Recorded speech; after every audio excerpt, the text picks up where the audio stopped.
Hello, I'm James Azimoha. Welcome to Africa News. Let's see your headlines. President Yoweri Museveni says opposition supporters must stop their attempts to destabilize the country after his re-election. Senegal defeat hosts Morocco 1-0 to win the 2025 Africa Cup of Nations amid chaotic scenes in the final.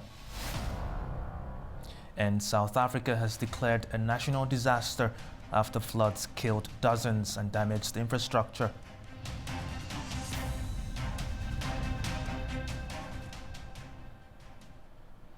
Senegal have won their second Africa Cup of Nations title after a chaotic and dramatic final against Morocco.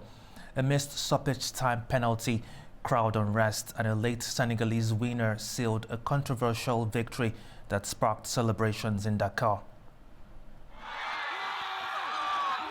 Senegal fans rejoiced Sunday after the country clinched its second Africa Cup of Nations soccer title. But the win came amid unprecedented drama.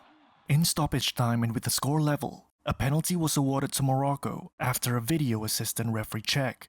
Senegal coach Pape Boinatiao then ordered his players to walk off in protest. Chaos mounted further when some of the team's fans tried to storm the pitch. When play finally resumed, Morocco's Brahim Diaz then missed the penalty, only to see Senegal clinch victory with a 94th minute winner. In Senegal's capital Dakar, the watching fans believed justice was served. This fan called it divine retribution for what he said was cheating by Morocco. Another fan said that the official who gave the penalty should be punished, claiming he was either biased or mentally unwell. However, Senegal's actions are likely to be seen as a blight on the tournament, which had otherwise proved a success. As for Morocco, defeat means it is now 50 years since they last won Africa's top soccer trophy. Uganda's President Yoweri Museveni has warned opposition supporters to avoid unrest after being declared the winner of a disputed election. The 81-year-old won by wide margin in the presidential elections held last Thursday, according to official results announced over the weekend by the Electoral Commission, extending his rule into a fifth decade. As opposition figures trade blame over violence and alleged fraud, Museveni says they must stop their attempts to destabilize the country. I congratulate the people of Uganda. I ask the confused people to come back to sanity, because what they are planning, what they wanted to do, we already know, and we have already mobilized together with the people. Much of it, the residual should stop, because we know we shall get all of them if they don't stop. Still in Uganda, authorities have partially restored internet access following President Yoweri Museveni's election victory, though social media remains blocked. Officials say the shutdown was needed to curb misinformation, while critics and election observers argue it undermined transparency and deepened public unease. Ugandan authorities partially restored internet access late Saturday after 81-year-old President Yoweri Museveni won a seventh term in Thursday's election. Internet services came back around 11 p.m. local time, but social media stayed blocked. Telecom operator Airtel Uganda said it had proceeded with the restart so businesses could function again. Official results show Museveni won 71.6% of the votes cast, while his main rival, pop star turned politician Bobby Wine, got 24%. The Uganda Communications Commission said it had cut off internet to curb misinformation, disinformation, electoral fraud, and related risks. The opposition, however, said it aimed to control the electoral process and ensure the incumbents win. Locals in Kampala voiced mixed reactions to the results. People should come back from the villages and work, because I see no situation, no riots, and the voting is all over. Everyone needs to work, but they have that feeling that something bad might happen. That's why you see the streets are empty and even the markets are empty.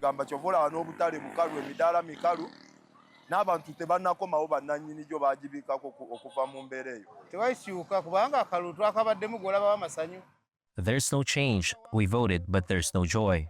When someone has won, there are always celebrations, but it's only army on the streets. There's no change, so we are just here. Nothing to add. A joint report from an African Union and Regional Election Observer team criticized the military's involvement in the election. They also criticized the decision to cut off the internet. Museveni has ruled Uganda since 1986, making him one of Africa's longest-serving leaders. His new term will take him close to half a century in power by 2031. Many believe he is grooming his son, military chief Muhoozi Kainerugaba, to succeed him. Egypt and Sudan have welcomed a U.S. offer to restart mediation with Ethiopia over the Nile Dam dispute. Both parties agree that any deal must safeguard downstream water security. Naba Mohidin reports from Port Sudan. Sudan and Egypt on Saturday welcomed the U.S. President Donald Trump mediation offer to mediate between Ethiopia, Sudan and Egypt over the River Nile dispute. Last year, Ethiopia unilaterally inaugurated the Great Ethiopian Renaissance Dam. A step was not well received by the neighboring countries, including Sudan and Egypt. Abdel Fattah al-Sisi, the Egyptian president, welcomed the U.S. president mediation offer and said his country will be committing to any binding agreement and any constructive cooperation that guarantees the shared interests of the basin countries that share the Nile, and also without harming any party, while the Sudanese ruler, General Abdel Fattah al-Burhan, also warmly welcomed the initiative and said it will lead to satisfactory resolution to the over decade-long dispute. There were many mediation efforts and attempts to resolve this dispute between Sudan, Ethiopia, and Egypt, involving the World Bank, the U.S., Russia, and United Arab Emirates, but all mediation efforts have fallen flat.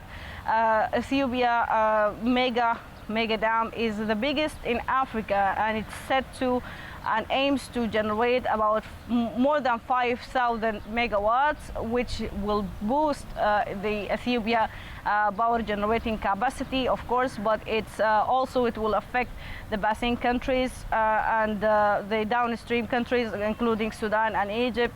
Both Cairo and Khartoum want a binding agreement over the filling and operation of the GERD dam, while Sudan, of course, want to avert any impacts of unilateral filling of the dam.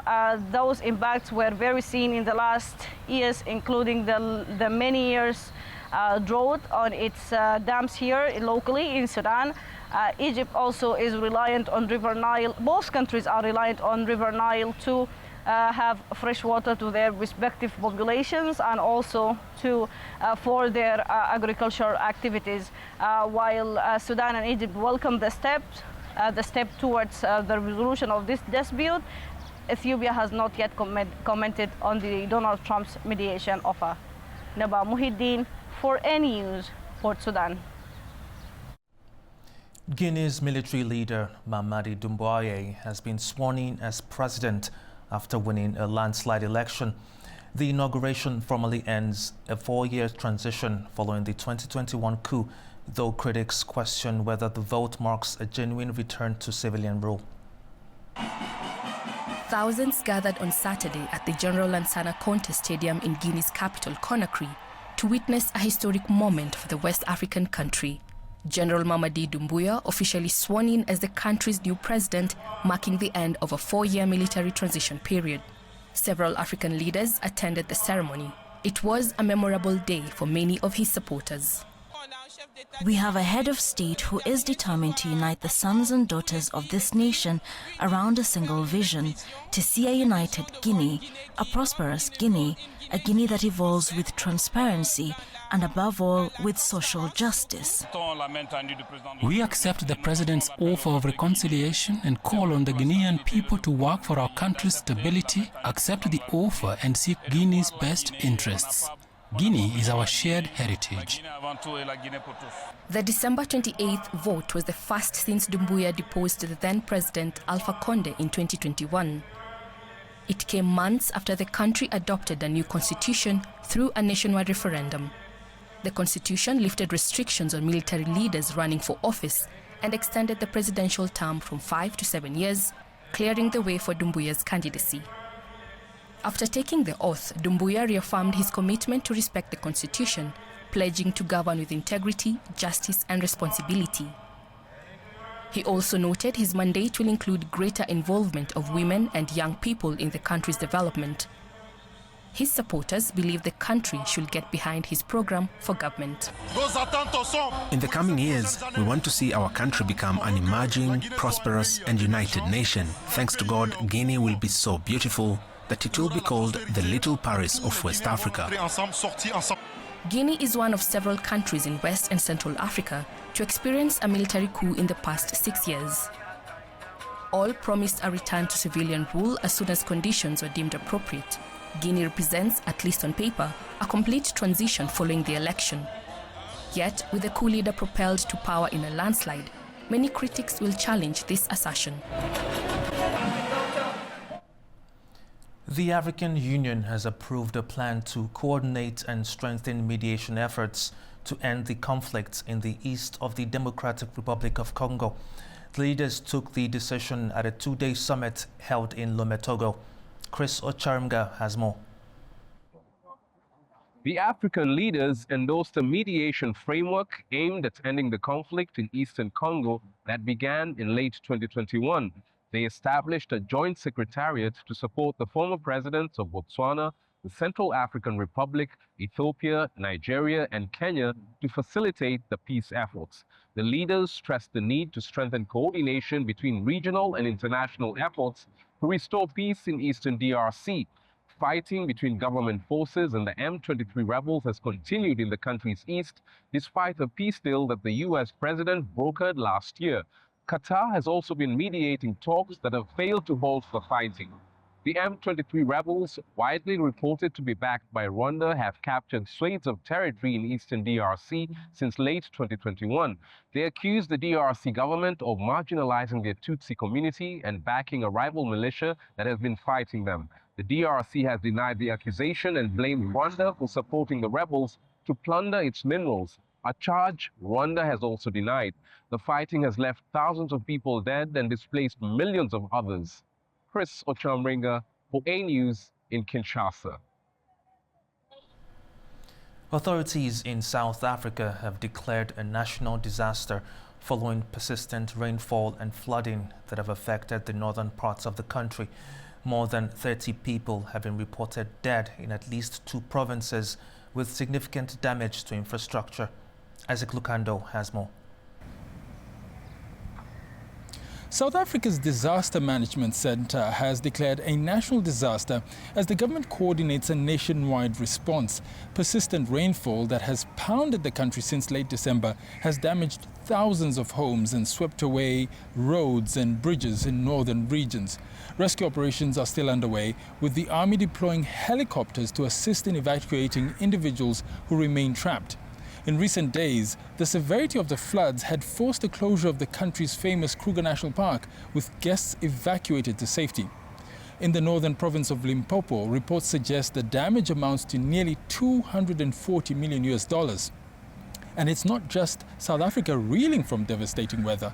Across southern Africa, about 100 people are reported dead, with heavy rains also affecting Zimbabwe and Mozambique. In Mozambique, the government says more than 173,000 people have been affected by the rains, with some forced to perch on roofs and in trees. With more rain forecast, weather authorities warn that the worst may not be over. In recent years, Southern Africa has experienced increasingly severe weather patterns, ranging from prolonged droughts to deadly cyclones, highlighting the region's vulnerability to climate change. Just last year, at least 100 people lost their lives in South Africa's Eastern Cape province due to flooding. Isaac Lukando for A News in Dar es Salaam. Well, that's all we have today in African News. Thank you for watching and stay tuned to A News.